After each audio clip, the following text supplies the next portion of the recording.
The state legislature may be out, but not the Congress. And we have our senator here today. It's Mitchell Talks, the News 9 Sessions, without Aaron Brillbeck.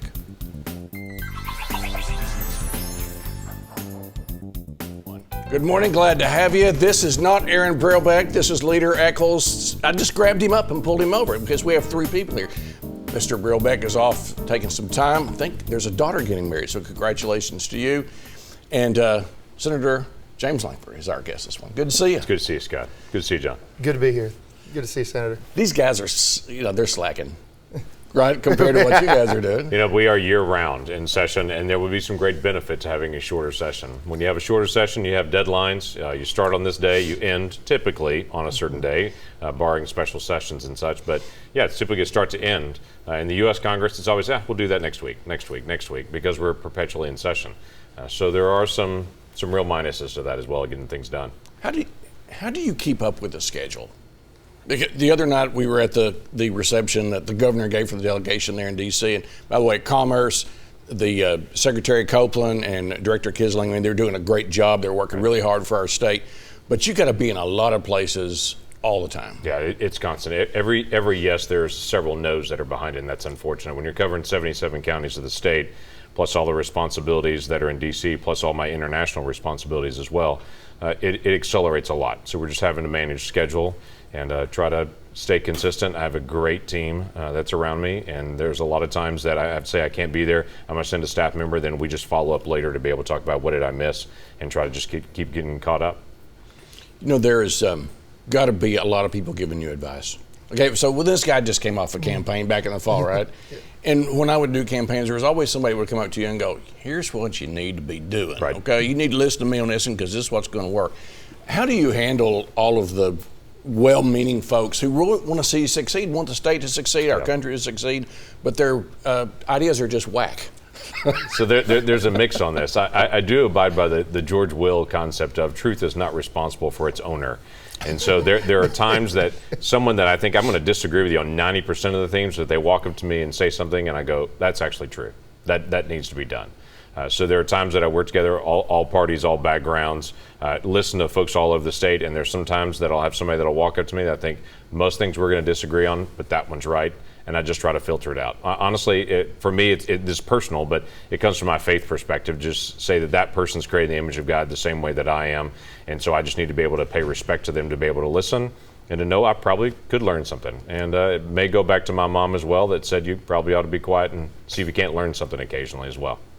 Speaking of filter, so I grabbed up the leader, and Dunnington's over there. So we filtered him out because it's because Eccles was here first. That's the reason. On time is what he said. Yeah, that's what he said. Speaking of Dunnington and Eccles, we've got, a lot of times our viewers don't understand, we spend most of our Sundays all the time on state issues, virtually about 99% of the time on state issues, John. And one of the things that's starting to happen right now, there are some national and international issues that really affect the state. Now, these guys were wrestling with the state budget the last few years. A lot of it was, well, we know what happened with the gross production tax. We know where the state budget is now. But I'm watching what's happening in the Middle East. Mm-hmm. You're on committees that really look at what's going on. We've got Iran right now doing those old James Bond bombs above the water thing, which is really, it's easy for the United States to understand what's going on there. Yeah. But long term, right now, the markets are spooked about oil. It would have everything to do with what they've got to do next year. Right. So where do you see and by the way, I would say people are going, are we going to war? No. So there are some big economic issues that are here. And no, let me start with, we're not going to war. We're not trying to go to war. The president's been very clear. He's trying to get us out of wars in Afghanistan, get us out of wars in Syria, get us out of Iraq. He's not trying to add us into a new one. And it's been a little bizarre to hear my Democratic colleagues in Washington, D.C. say, well, the president, this is his wag the dog moment, that he's trying to find some way to go get us into a war to avoid all the rest of the stuff. He's been very judicious to keep us out of that, and he's trying to be able to pull us away from that Middle East. The problem is Iran really is trying to be able to interrupt the flow of oil. What the president has done is he stepped in and said to Iran, you can't continue to be able to operate the way that you're operating. He's put sanctions on them from the United States and through the whole region. The reason is they're paying for Hezbollah in Lebanon. They are actually the ones that are funding all the civil war in Yemen. They're the ones that are propping up Bashir Assad in Syria. They are the cause of the turmoil in that area. We see it now with them putting mines on ships, trying to disable. They're not trying to sink the ship, obviously the mine above the waterline. They're not trying to sink the ship. They're just trying to disable ships and to be able to stop shipping through that area. That's Iran's mode. So the president's not instigating. The president's not telling the mullahs, hey, go plant a mine. This is who they really are, and the president's just lifting that up and saying, we need to address this, and sanctions are a good way to be able to do it, put pressure on them. The rest of the world can now see, again, who they really are, and we'll try to be able to push back. That issue on oil and gas, tariff issues are very important to us, and what we're doing in our economy, and then immigration issues also dramatically affect us. In the middle of all those things and all that stir, last month's unemployment, not only for Oklahoma, but for the nation, was unbelievable. The unemployment rate, literally the jobs, there are 1.5 million more jobs in America than there are people actually looking for a job right now. It is a very tight job market, and everyone I talk to across Oklahoma and around the country all says the same thing. I can't find enough workers because the jobs and the growth of the economy is growing so fast. So yeah, there are some real threats that are out there, but right now the economy is being managed through the process. You know, Senator, I think one of the things people would be interested to know, in addition to everything you do on the international level, everything you do on the national level, it'd be interesting for you to talk a little bit about what you do on the state level. I mean, I know from my office, you're my go-to call in Washington, D.C. When I have a constituent issue, we call you. People don't know that you have meetings with legislators every time you're in town. Your accessibility, you come to our caucus, you come talk to us. Even the meeting that most people don't know about that you and I had dealing with what we can do on the opioid crisis and bringing in national best practices experts. I think people see so much of your leadership on the federal level. I don't think, and they see all that you're doing on the state level. I mean, I get to see all that, but the leadership, how do you do all that? How do you still be the go-to office for guys like me and have your finger on the pulse of the state of Oklahoma while you're doing that on the international stage? Well, this is home. And what I'm trying to do is to be able to help us in what we're doing at home here in Oklahoma, but also represent the national issues. Oklahomans have interest in what's happening internationally. We're concerned about Ukraine. We're concerned about Iran. We're concerned about China and Russia. We're concerned about those things. So I try to be able to be engaged in those issues as well, because that's who we are. But ultimately, folks want to know what's going on in our communities. How's our economy doing? What's happening? How we're doing with the opioid crisis, methamphetamines, what's happening in our transportation, what's actually occurring there, what's happening in the flooding.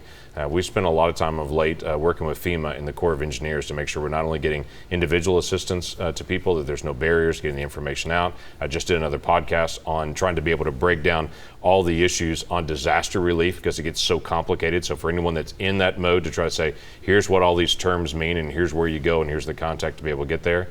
So for me, I feel the responsibility. There are only 2 senators for Oklahoma.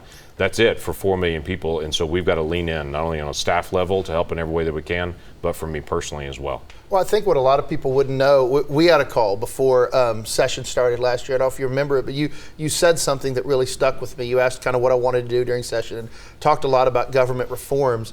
And when I was done with kind of my answer on government reforms, you said, okay, now explain to me how that makes a difference in the lives of day-to-day Oklahomans. That attitude that I think most people don't see, is private conversation, but that attitude that most people don't see that you have, Senator, you've found a way to kind of stay grounded while at the same time what's really been, frankly, a meteoric rise in leadership in U.S. Congress and in the United States Senate, what you've been doing. How do you balance all of maybe even your personal life with everything else that you have going on with that rise and still staying that grounded? Well, I hope I do continue to stay that grounded. That's my goal. My goal is to enter Congress happily married, leave Congress happily married, to still have my same friends with the same church, same house. My kids were at the same school, so try to keep as much sameness as we possibly could in the process to be able to stay connected to it. And then when I drive community to community and get a chance to visit people, as I drive by and as I try to teach my staff to do as well, as we drive through, I just ask the question, what are we doing that's helping the people in that house right there? What are we doing that's helping the people in that trailer home right there? What are we doing that's helping the folks right there in that community? And just to be able to ask the hard questions to make sure that we're not trying to do big things and miss the things that really matter to people's lives. The big things matter, obviously. The restructure, the government reform. I had a bill that passed this last week. Absolutely no one's going to notice, but it forces the federal government to take these giant regulations and boil it down to one paragraph. What does this regulation do? Because most people that try to go through regulations have no idea what it does. So no one's going to see that bill, no one's going to know. But in the days ahead, everyone that goes through regulations will soon be able to look at a synopsis on every regulation and go, okay, this is what this does. Does that change the world? No, but that will help some in the process. It won't affect that person living in that trailer home, that house, that apartment. I've got to stay focused on those issues as well, though. Well, and you've been a real leader, too, in changing what's been called Chevron Deference. I don't want to get too in the weeds with the viewers, but really that's the idea that agencies are running the federal government and, frankly, to some extent, the state government, as opposed to our elected officials. Talk a little bit about your leadership there. Okay, so the term Chevron deference or our deference, you'll hear some of these things be thrown around in it. What that really means is that the agency has the ability to say if a law is written vague, they can basically interpret it whatever way they choose to. Or if it's not written vague. Right. Well, the courts have said you're better at this than we are. You know more if you're Health and Human Services. You know more about health than we do as the courts because we're generalists, you're specialists. And so if it's a health related, we'll just give the agency the ability to be able to make the decision on that. I think it's a terrible idea. If the statute doesn't say it, you shouldn't be able to do it. And so, yeah, we're working a lot on saying it's predictability in business, it's predictability in our neighborhoods and our communities. If the statute means what the statute says, and it just can't change until you pass a new statute. And that's about as nerdy as it gets on as we go through this stuff. That's right. Not to beat a dead horse I like to beat on for the last several years, but by the way, we dropped to number 49 in overall health this week. So you can change bad bureaucrats, but then bad bureaucrats still remain. Right. It's just, all right. A couple of quick questions before we get out of here. Number one, right across from Dunnington's over there, and David Payne's, he's really having some fun over there working the knobs. I'd be real careful about the 6 p.m. broadcast tonight. But he's having a good time. Yeah, it's a little bit crazy over there right now. But make up a new weather event while you're there. That's where you get to do it. If you could give us sunshine, Jason, that would be very helpful. It's going to be a donkey in the Chiron. But we've been hit hard in Oklahoma. What's going on in terms of our disaster relief from a federal standpoint? So we have 17 counties now declared major disaster. There's a big difference in just a disaster declaration and a major disaster declaration. With 17 counties that are now declared major disaster, that means the individuals in those counties can apply for what's called individual assistance. That can only be done if it's a major disaster declaration. It's not insurance. It doesn't make you whole, but FEMA will come in and say, okay, turn in some paperwork, let's start a file.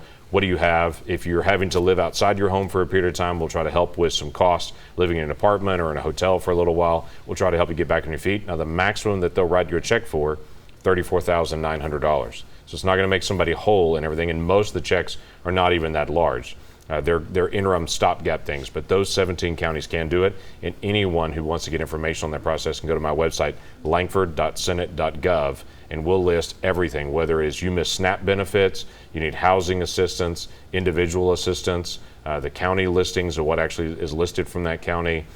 We have individuals that they've lost work and they're trying to be able to figure out what they're going to do on that. We have other individuals that run small businesses that say, is there small business loans available? Yes, there are in those major disaster areas. And so that's why that process as it goes through is really, really important. The other aspect of it is we're working with FEMA to set up an office in each of those counties because most of those folks can't travel and get to another spot. And so we're trying to get them set up in that county, and so that they can actually get to them, sign up, say, this is all I have left. Here's a little bit of paperwork. I have a driver's license, but everything else was flooded out and destroyed, or everything else was hit by a tornado and devastated. So we're working through that process as well. And there's really two tracks for us. Trying to get into FEMA, working with our state emergency management, working with local emergency management, and city managers and mayors. So we're trying to be able to keep all that coordinated. And the second part of it is with Corps of Engineers and the flooding in Green Country. There's a lot of questions there about the flow and the path of that water. How much was released at what time? What could have been done to be able to help manage that water better? That's an after-action review. We're going to get through the crisis of this, and then we're already compiling the numbers to try to figure out, armchair quarterback this. Did this work right as it should have, and can we learn something from it so we don't have this kind of flooding again? The other big issue that I'm trying to raise right now to folks is in some of these areas where we've had heavy flooding, we should just do a buyout. They've been flooded multiple times again. We're going to do federal aid again. There's going to be state aid again. It might be easier just to be able to buy it out, and it's cheaper for everybody in the long term. Those are decisions that we need to make earlier rather than later. That can take up to 3 years. It didn't in Bixby years ago, and I'd like to avoid that. So we're trying to push to get that process started earlier to give some certainty to certain neighborhoods and communities that have repetitive flood events. And I would assume that when we had that drag race between those two barges, that's probably a federal issue. And both lost? Yeah. Yeah. And of course, the media hasn't touched it again, which is not surprising. So those two barges actually won't be a federal issue. They go trolling their way down the Arkansas and smash into the Webbers Falls locks and dams there. The actual companies that own those barges have to actually go do the recovery. They have to pay to be able to get that debris out. There are 3 of those locks that are open right now that we can't close because the debris of those barges are pressed up against it. And that company can't even get debris removal because there's still so much water moving. But as soon as the water comes down some, they got to pay to get all that stuff removed. And then we've got to verify with the Corps of Engineers those locks are still working, get it back going again. There's millions of dollars of commerce that goes down McClellan Kerr. It's very important to us as Oklahoma. Right. All right, the last question from me is, we know there are some folks, the immigration issue is ongoing. There's the Beltway media having this discussion where the president did something, didn't do something. It's nonstop nonsense. The bottom line is, there has been an agreement. How would it affect Oklahoma? And we also know that there's some folks caught up in this. They're now at Fort Sill. Yeah. So let me give you the short version, about 6 hours worth right here. Okay. So here's the shortest version I can give you on it. If you go back to 2014, well, actually 2012, when President Obama declared the DACA eligibility, the traffickers in Central America started telling parents, if you'll get your kids to America, they'll get citizenship. President Obama was going to allow it. Now, that's not what he was saying, but as soon as he announced the DACA program, that's what the traffickers were saying to those parents. And so we just started getting flooded with kids coming at us. In 2014, President Obama declared a humanitarian crisis along our border because we had 100,000 kids and family units coming across our border illegally. 100,000 in 2014. He said it's a humanitarian crisis. This year, as of May, the end of May, we have over 400,000 kids and family units that are coming across the border. We are not set up to handle that kind. We're set up to handle 2 and 3 men crossing the border illegally that we pick up and process. We're not set up along the border to handle 400,000 people that are children crossing the border. The second part of this is, the traffickers have figured this out. If they're moving single men across the border, if you're a minor, you come in, get quickly processed, and you're released into the country. If you're an adult, you're quickly processed and you stay in detention. So now the vast majority of men that cross the border say, I'm 17. If you see the graph of ages that are coming in, there's this enormous spike at 17 years old, and then it drops way down again. So they have no papers with them. They have no passport with them. So we don't know whether they're 25 or whether they're 17. But they come across the border and say, oh, I'm 17. Because if they're 17, right now the loophole in the law that exists with an agreement called the Flores Agreement, the loophole in the law says a minor, 17 years old and younger, can only be held 20 days, and then they have to be released in the country, and they report later for a court hearing.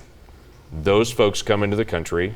They'll bring a child with them. We're seeing several adults coming in. They'll bring a child with them, and we've actually seen some children what's called being recycled, where the same child is coming over and over again with different adults across the border. They'll come in, check into the border, say they've got a child with them. They can only be held 20 days. They're released in the country, and the vast majority of them never show up for a court hearing. This is why it's important that we actually do it. I talked to the folks in the Laredo district. They've had 50 different countries that are minors and family units crossing the border just this year. 50 countries. It's not about Central America anymore. Now anyone in the world that wants to get into America comes and claims they're 17 and they get into the country, or they bring a child with them and they automatically get into the country. This is something that absolutely needs to be fixed legislatively. It's a humanitarian crisis because of the quantities of people that are coming all at once. And it's just an immigration legal crisis as well. We got to solve it. I am later on today actually leading a naturalization service here in Oklahoma City. We're going to have over 100 people that are sworn in to be new American citizens today that have gone through the legal process. We have over 1 million people a year that legally become citizens of the United States. We're one of the most open immigration countries in the world. No one does it like what we do. We're so open to people becoming legal citizens. But we can at one point say, here's the clear legal process to do it, and at the other point saying, or you can just bring a child with you and you're in the country and you can stay as long as you want. We can't do that because that actually incentivizes the trafficking of children in the process, and it incentivizing people lying when they cross the border to be able to come in. What I'm going to do is, we have to get out of here, but what I'm going to do is I'm going to take that portion of this video and I'm going to send it to Joe and Mika. Okay, so they sort of, because I didn't see that. No, they don't talk about that much on MSNBC. Yeah, although I do enjoy yeah. your appearances there and wonder how it. They've always been pretty fair to me, actually. There are a couple folks that occasionally I talk to on the national media that everybody says I can't stand to talk to them one way or the other. That there's some folks that I'm on their show fairly often. They've been very fair to me. Wolf Blitzer's been fair. Anderson Cooper's always been fair. Chuck Todd's always been fair. Joe and Mika, it's a good probably 60-40 on it. Sometimes they just get off on some other issue, but for me, it's let's go and just have real dialogue with people that want to have dialogue. As Republicans, we need our best and brightest doing what you're doing, though, going on there and talking to the other side, and we need that message. We shouldn't be afraid to talk about the issues. Right. If we're right, we shouldn't be afraid to talk about things that we're right on. Good plug. Good segue. All right. Let's plug your podcast. Yeah. So, you can go to langford.senate.gov. That's the website, and then you can see the links there on it, but it's called The Breakdown, and we do it about once a month. And we try to take a complicated issue that it's one of those issues that the media, national media talks about a little bit, and so everybody hears the terms. And so when everybody's getting coffee at the office, everyone nods, but no one really knows what it means. And so we try to take some of those complicated issues that's being talked about and break it down and say, okay, what does this word really mean? What does this really mean? Well, thanks for being here. Appreciate it. We're really smart people are podcasting.